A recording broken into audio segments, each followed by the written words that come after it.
Crespo is going to be host for Let's Talk Football's The Round Table. And Let's Talk Football Ladies Takeover.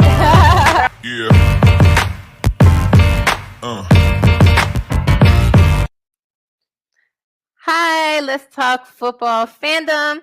I want to start off by saying Happy Father's Day because yesterday, Sunday, was Father's Day, and I hope all of you dads of the Let's Talk Football family and fans had a wonderful day. I hope they celebrated you the way you deserve. Also, happy today in the U.S. is Juneteenth. So Juneteenth is a national holiday commemorating the day in 1865 when all African Americans were freed. Here's what happened. June of 1865, months after the Union won the American Civil War, Union troops went into Galveston, Texas, letting all the African Americans that lived there that they were now free. So this was months after the war ended. The African Americans in the city had no idea who had won and that they were free. And so this is why Juneteenth is commemorated, because this is when all people were finally free. And so that is Juneteenth. So happy Juneteenth if you're celebrating, if you had any wonderful celebrations this past weekend. I hope you did. And so here we go. Let's talk about Art Shell. First Black head coach in modern NFL. Okay, in the modern NFL. So it's post merger.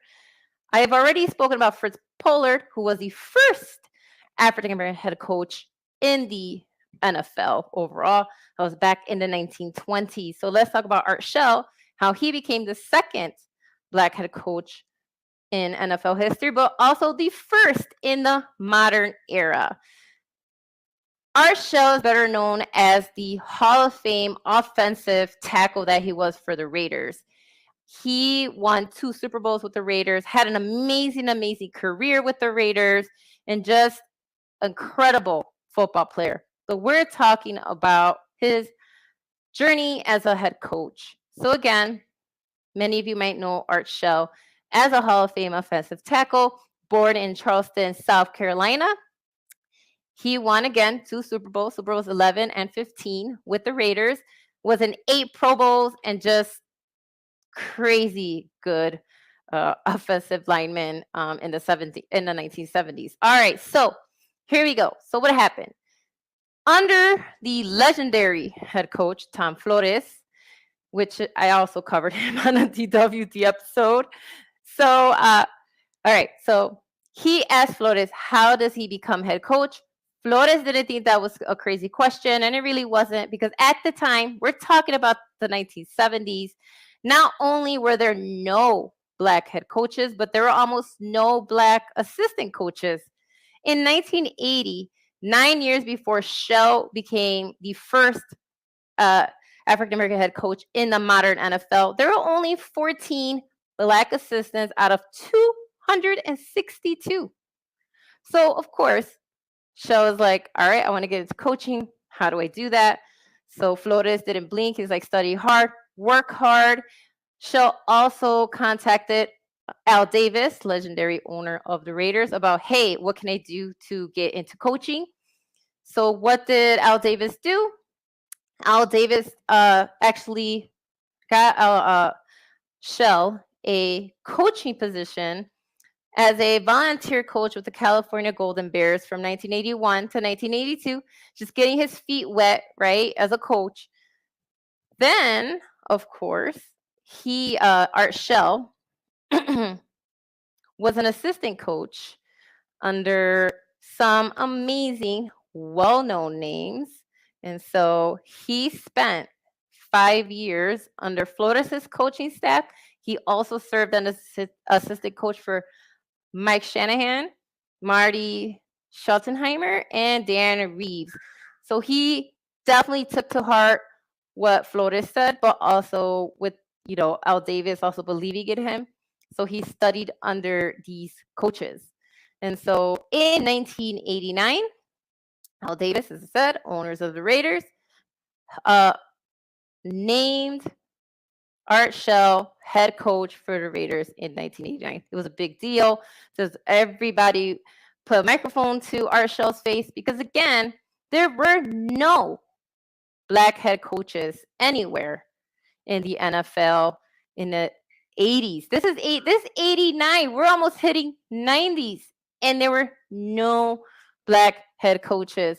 And so with Art Shell, this began his historic journey as the first African American head coach in the modern NFL, but it also opened the doors for so many others that came after him.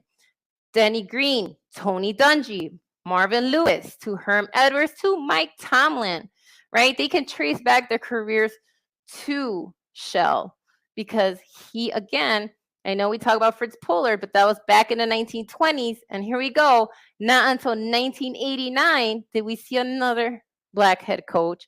And this was in the modern NFL.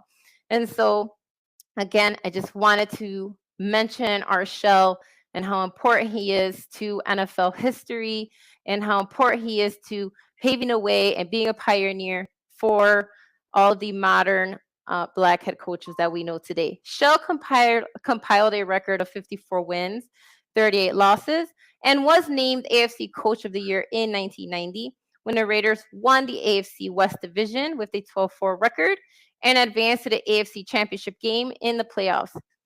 Art Shell became the first African-American coach to lead the team to the conference championship games.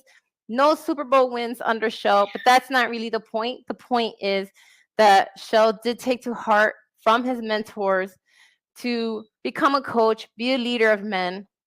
And so that is what he did. And this is why today I decided to talk about head coach Art Shell. 1989 also was the year he was enshrined in the Pro Football Hall of Fame. So 89 was a good year for Art Shell, named head coach for the team that he played and won Super Bowls with, and, of course, enshrined in the Pro Football Hall of Fame as a player. And so there you have it. That is your Diversity with Delilah for today. Take care, everyone. I will see you next week with a new episode. Bye. Delilah Crespo is going to be known for Let's Talk Football.